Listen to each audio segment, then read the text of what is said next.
Hey scholars, Mrs. Calabrese here. I'm so excited you made it to your very first online math class.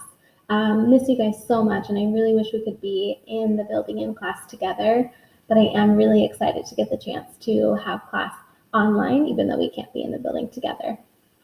Before we get started, I just wanted to give you a quick reminder of something you should have done before you watched this video.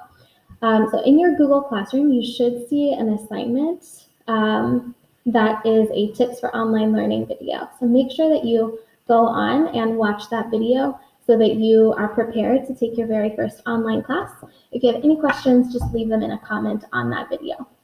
If you have not done that already, go ahead and pause this video, go watch that one, and then meet me back here.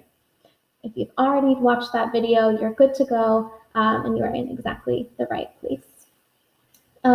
Before we dive into our first math lesson, let's just double check our materials in our space. I have my materials set up. I just have paper and a pencil. I'm using graph paper because it's what I had, but lined paper works or just blank paper works as well. You do want to have a system for keeping it organized. So all of you have an accordion folder. You can put loose paper in your accordion folder to help you stay organized. If you have a binder at home, I'm going to be using a binder to store my math notes so I can reference later. Okay. So if you don't have these materials now, please pause the video, go get them, and then meet me back here. All right, so you've got your stuff. Let's take a second just to think about your space. If you are in a space that is distracting, we want to try to limit those distractions. So change your space so it's less distracting. If there is a TV in the room that you're in, make sure your TV is off. If you have little siblings running around, try to find a place that's quiet so you can focus on your schoolwork. If you have a cell phone, make sure it is turned off or put away, not within reach, so it's not distracting you. My cell phone is right here, but it's on Do Not Disturb so that I can stay really focused on class. Awesome. If any of those things you need to adjust, go ahead and pause the video, adjust them, and I'll see you back here when you're ready. I'm really eager to get into our first math lesson. I'm so excited. So what we're going to do today is some guided practice on two main objectives today. Today we're working, the students will be able to interpret signed numbers in context. So remember, signed numbers are positive and negative numbers. And also we're going to use a number line a lot today to reason about signed numbers. The reason we're working on these two objectives is that we've decided it's the best use of our time to review what are the most important concepts from 7th grade math that we should reinforce and practice again so that we are so prepared for 8th grade. So this is such an important concept, such an important skill to be working on, and I'm really excited to prioritize it today. In the coming days, we're still working on the same sort of skill, same big picture concept, not just interpreting signed numbers, but we're going to move forward with operating with numbers. So you'll see some addition, subtraction of signed numbers, some multiplication and division with signed numbers all the rest of this week. Okay. All right, let's do a couple of concept reminders. So in order to do this, I'm going to show you my notes. I'm going to be taking some notes on here as just reminders, and whatever I put on my paper, you should also put on your paper. Okay.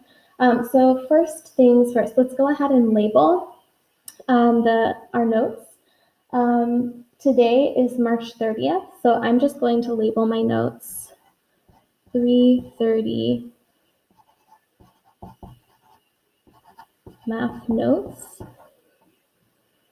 And then I want to put the topic because if I am doing the quiz at the end of the week and I want to go back and find what are the notes that match the question I'm struggling on, then I want to be able to find them really quickly. So our topic today is twofold. I'm just going to put bullet points underneath here. The first thing we're going to do is interpret signed numbers. Please write that down. Interpret signed numbers. So that would be like, what would it mean to be 50 feet below sea level? What number would that be? Negative 50, right? And the second thing that we're doing today is use number line.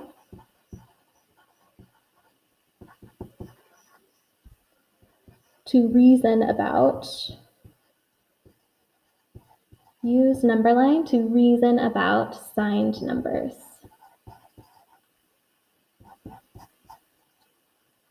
Awesome. So these notes are for you, they're your resource. After today's class and today's assignment is due, I'll post these in case something happens to your notes so that you have access to them. All right, 3:30 math notes, 2 topics today. Let's get started. All right. Oh, whoops. I need to go back to my notes. Sorry, team. A couple of concepts that I want to review before we really get started. The first is about opposite numbers. So I'm going to skip a line, and I want you to do this as well, and write a term. I'm going to put a star next to it because this is a big term to remember. Opposite numbers. Do you remember what those are? Opposite numbers are numbers that are on opposite sides of 0 on the number line, and they are the same distance from 0. So an example of a pair of opposite numbers is like 1 and -1. Or another pair is -16 and 16. Those are opposite numbers. Maybe you can think of your own example while we write this definition. So opposite numbers are on opposite sides of 0, on opposite sides of 0, and one really important thing is that they're the same distance away from 0. So like 10 and -4 are different distances from 0. They're not opposites, but 10 and -10 are. So on opposite sides of 0 and the same distance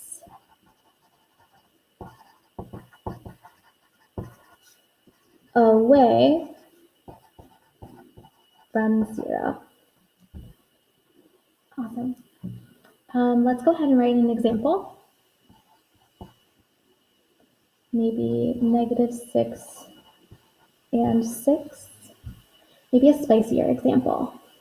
How about 0 and 4/10 and -0 and 4/10? Cool. Go ahead and write one more on your own.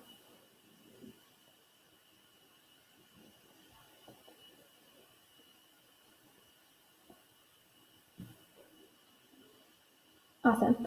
All right, there's one other thing that I want to review about opposite numbers. They have this interesting property where when you add them together, they have a sum of 0. So -6 plus 6 is 0. 0 and 4/10 and -0 and 4/10 added together is 0. So let's just jot this down.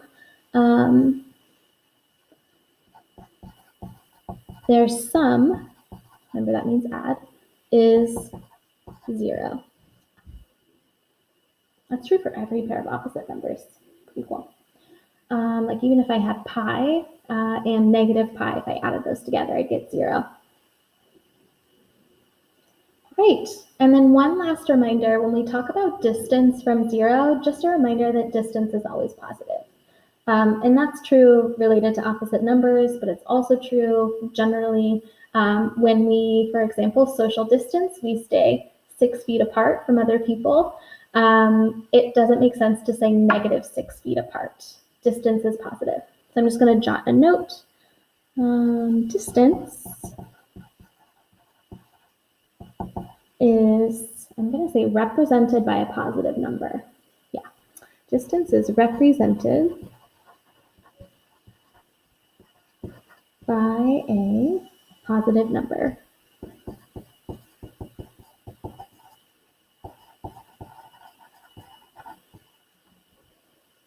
All right, so that was some really good review. And now I want to dive into a couple of example questions. These are, one, really good to review. It's been a while since we did this content, but two, similar to the questions that you'll have on your independent practice today. And if you pay careful attention on this, you'll be super prepared to do well on your independent practice. All right. So here's my first question. We're going to do this one together. And the reason we're going to do this one together is because it's kind of a funky question type. It's not just a multiple choice question. It's got this grid here. It's a little bit smaller. Okay. And because it's a funky question type, I want to show you what it looks like to show that really exemplar work, because I know you don't have a handout in front of you. You don't have this question to mark up. So we're going to do it on our scratch paper together. Let's read. A refrigerator has a temperature of 14 degrees Celsius. Okay, that's positive, I'm noting. Do the following situations bring the temperature back down so that it stops at 0? I'm going to read that one more time. The refrigerator had a temperature of 14 degrees Celsius. Do the following situations bring the temperature back down so that it stops at 0? So I know I'm looking for a situation that would decrease the temperature, and probably by 14 degrees, because if I start at 14 and I want to get to 0, that means I need to decrease the temperature by 14 degrees.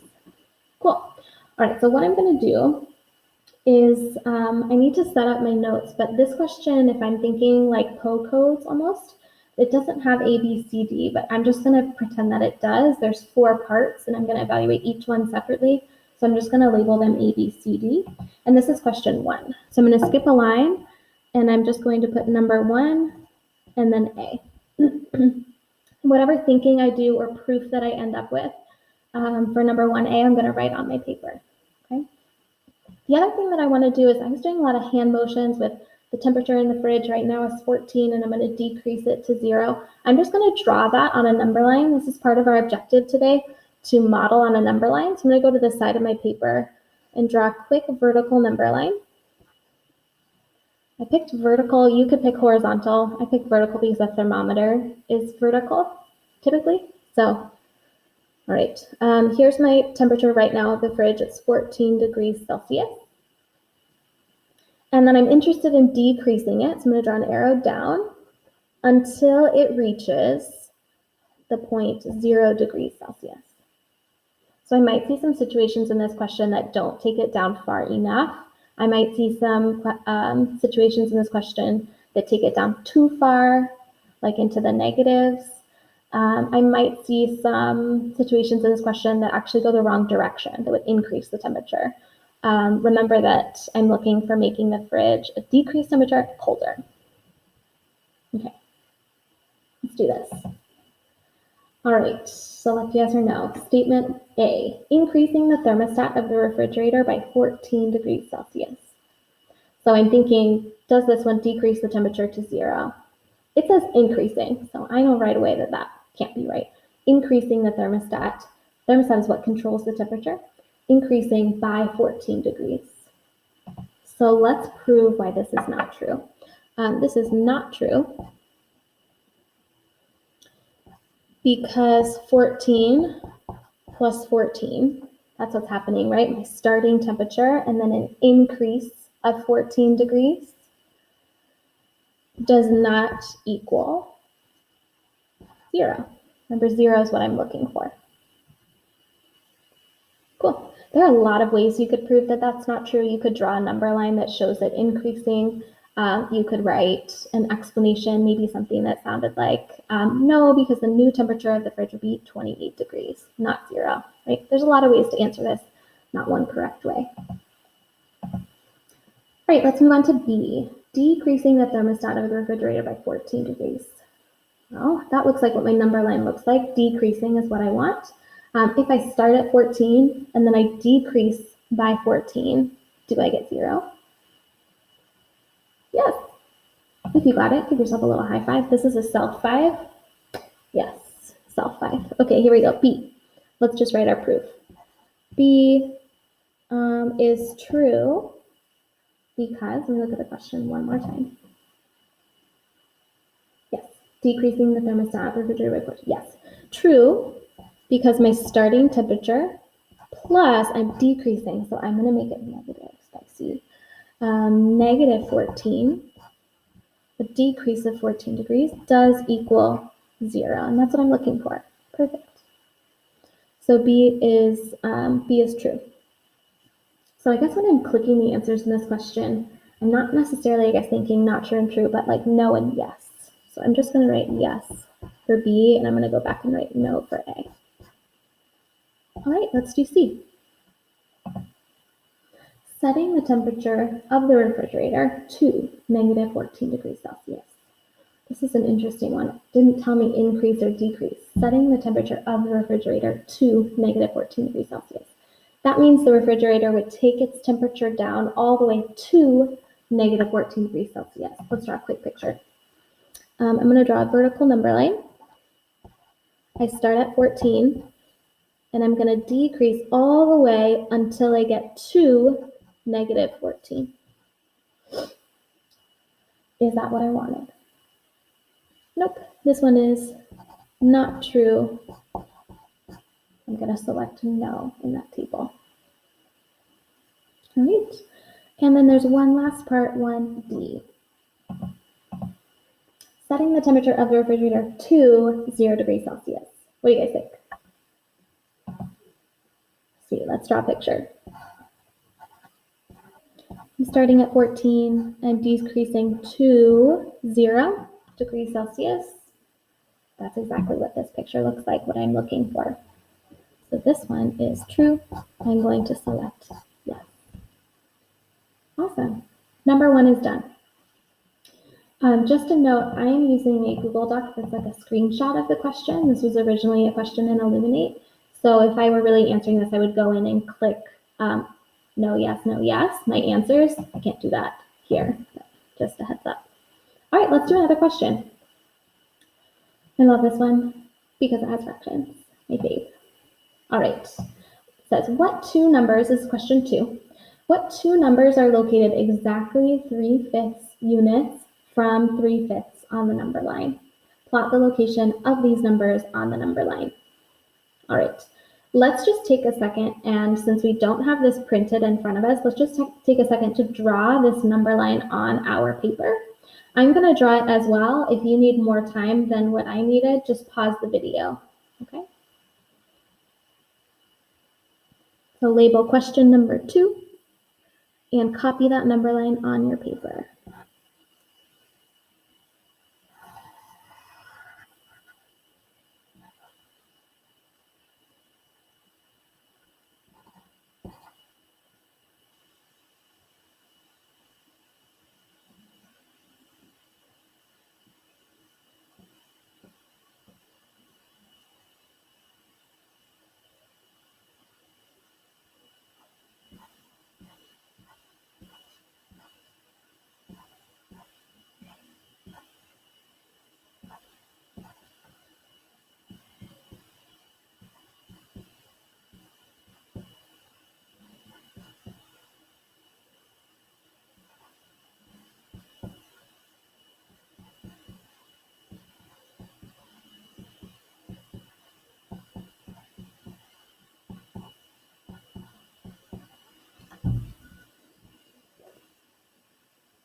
Right.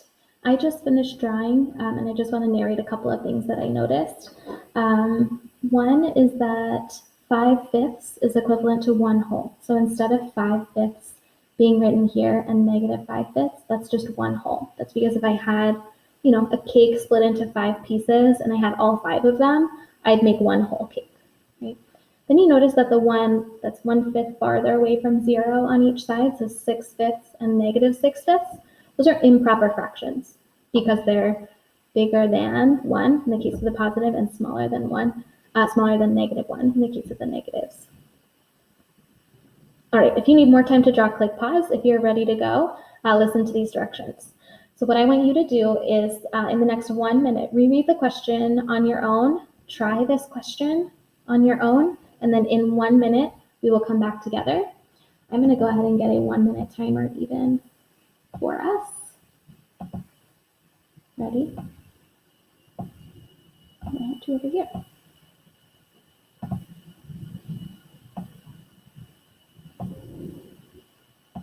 All right. 1 minute timer starts now.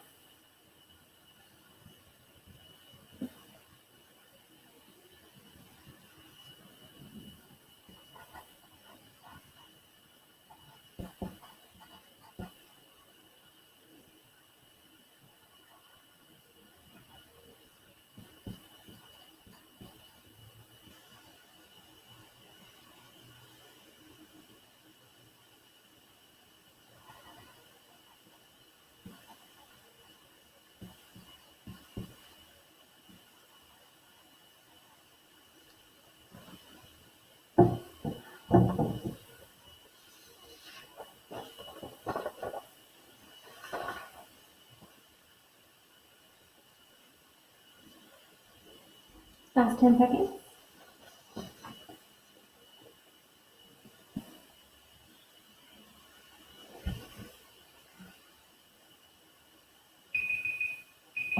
All right, there is our time. Okay, so when I was reading this question, I was getting some important information. The first was that because it says from 3/5 on the number line, my starting point is 3/5. So the first thing I did is I put a star above 3/5 on my number line as my starting point. And then I'm looking for two numbers. So the answer should have two, you should have two numbers plotted on your number line. I'm looking for ones that are located exactly 3/5 units away from that starting point. So I know that I'm looking for one that's 3/5 more than and 3/5 less than. So here's what I was thinking. Here is my starting point, 3/5. And then I showed what would it look like to add 3/5 or go 3/5 to the right. I landed on 6/5 when I did that. And then what would it look like to go 3/5 to the left or 3/5 less than the starting point? And I landed on 0. So when I'm answering this question like in Illuminate or some online platform, what I would do is only plot the point 0 and the point 6/5. I don't plot my starting point because it's asking just for the two numbers that are 3/5 away from the starting point. Okay. One thing that's a common mistake here that if you got it close but not quite, remember to count not the tick marks, but the spaces. So in this case, every tick mark is 1/5. So if I want to go 3/5 away, I'm counting the spaces, not the tick marks. So 1, 2 spaces, 3 spaces. That's 3/5 away. Okay. All right. Awesome. Let's move on to the next question. This is our last one together before you try on your own. All right. Which statements are true? Mark all that apply. All right. So I'm not given any information there except that I've got multiple correct answers for possible answer choices. So I'm going to go ahead and set up. Look, I can do it over here. That's fun. I'm going to go ahead and set up question number 3. And I know I'm going to be looking for some PO codes and explanations for A, B, C, D. All right. A, the distance, remember distance is always, did you say positive? I can't tell. I hope you did. The distance between -3 and 5 on a number line is 2. This is interesting. The distance between -3 and 5 on a number line is 2. I'm going to go ahead and switch back to my notes and draw a number line. Let me preview this question again. What I'm thinking is, yeah, I'm going to be asked a bunch of times about the distance between numbers on a number line. It looks like all the way up to like 12 and all the way down to like -4. So I'm just going to draw one number line for this question instead of a bunch of little ones for each of my like PO codes. I'm just going to draw one big number line. So let's start with that. Go ahead and do that with me.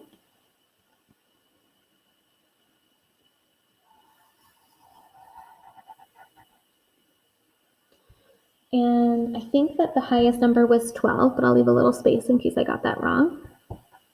And they were all whole numbers too, which makes this, they were all integers, which makes this a little bit easier. If you don't have graph paper, that's totally fine. It doesn't need to be perfect. It's just for you, right? So just do your best with relatively equal spacing.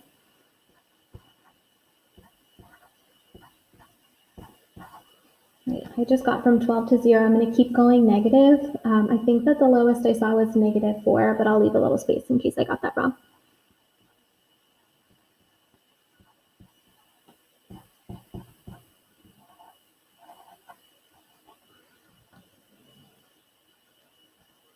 All right. If you need more time to draw your number line, please click pause and take that time. I'm ready to get started on question 3. Alrighty, question 3. The distance between -3 and 5 on a number line is 2. So let's go ahead and find -3 and find 5 and see if the distance is 2. Then I'll know if A is true or false. So here is -3, and here is 5. I just put a point on those. The distance between them, I'm going to mark with a line segment. So then the question is that line 2 units long?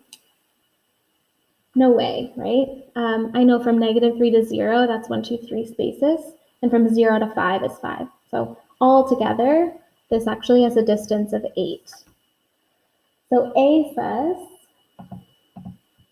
the distance between -3 and 5 on a number line is 2. Definitely not. So I'm going to go ahead on my paper and mark that A is not true. I'm just going to put D for distance equals 8. Remember, I was looking for 2. It wasn't. All right, here is B. B says the distance between 7 and -2 on a number line is 9. So go ahead and plot those points on your number line. If you want, you can use like a triangle point instead of a circle. Oh, I forgot the numbers because I got excited. 7 and -2. I'm going to put a triangle on 7 and a triangle on -2. I just use a different shape because that way I don't get tricked with the other answer choice. All right, so let's mark, I'm going to go below now. Let's mark distance between -2 and 7. To find the distance, you can either reason about positive and negative numbers, or you can literally count the spaces. When you do that, you should get 9. So B said the distance is 9, so B is true. Distance equals 9. All right, 2 more. C says the distance between -4 and 12 on a number line is 8. Awesome. I'm going to go ahead, actually, I'm going to do this on my own, and I'm going to leave the question up here for you. So as I'm doing them, you can do C and D as well. Remember to mark your number line, and then decide if both C and D are true or false. And when I'm done, then I will just share the answers with you so you know you're on the right track. Go ahead and get started.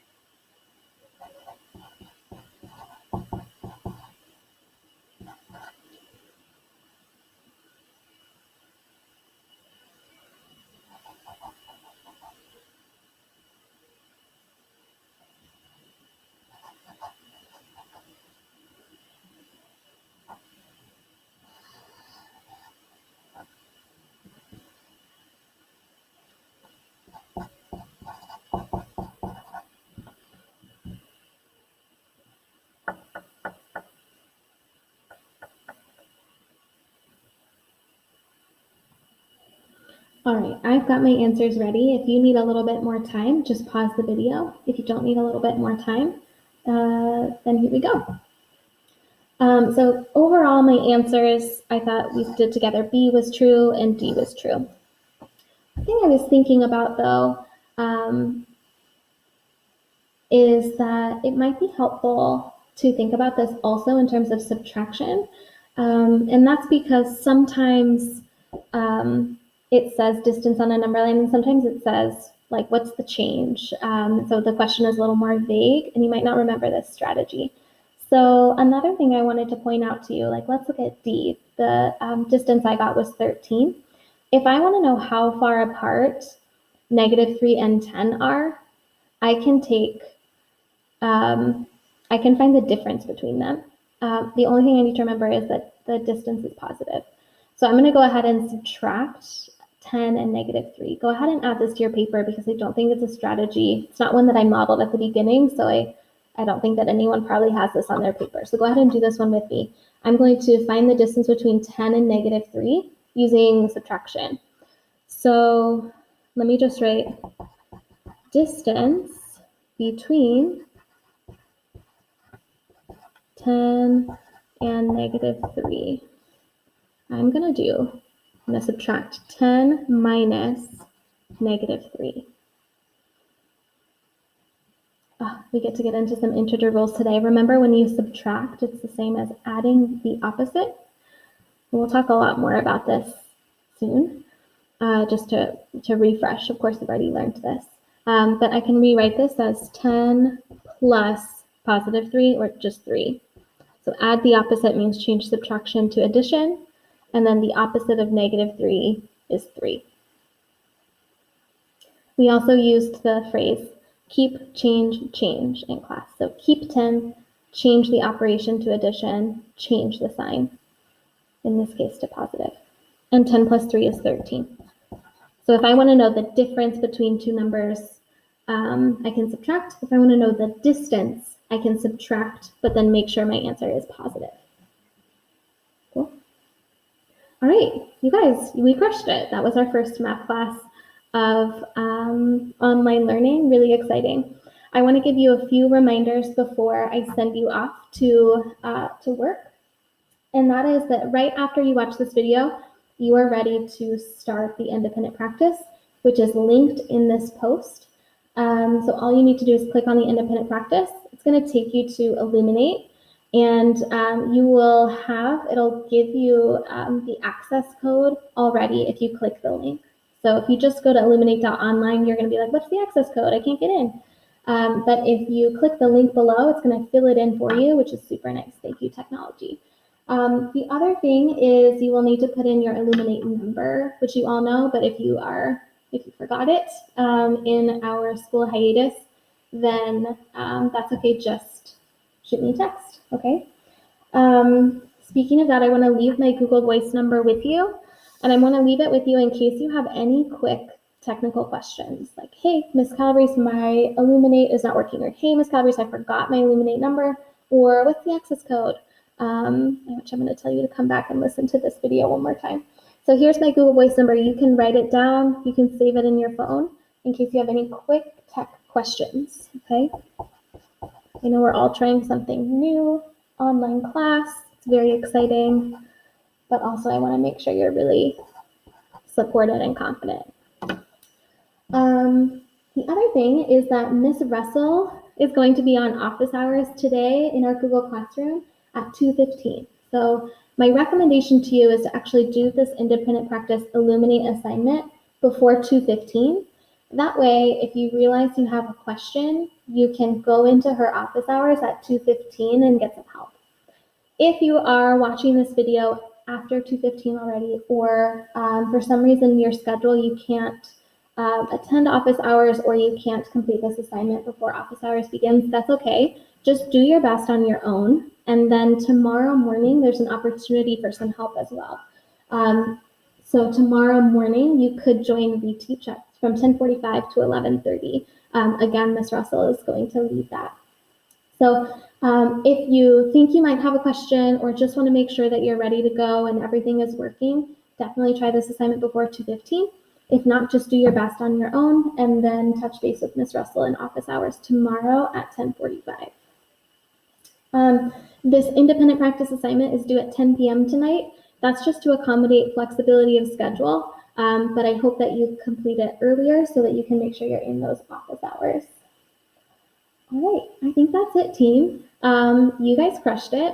One thing that I want you to do, one, complete the independent practice assignment. Two, please leave a comment on this post that summarizes what you learned, or one important thing that you learned in the video, so that we can get a good sense of what were the sticky points that we nailed. Okay, so two things you need to do. One, Illuminate independent practice assignment. Two, leave a comment with a lesson summary, just like 1 or 2 sentences for what is a key part of this lesson. And I can't wait to hear what you guys learned. Congratulations on finishing your very first online class. I can't wait to see your independent practice work. Thank you for coming to my TED Talk.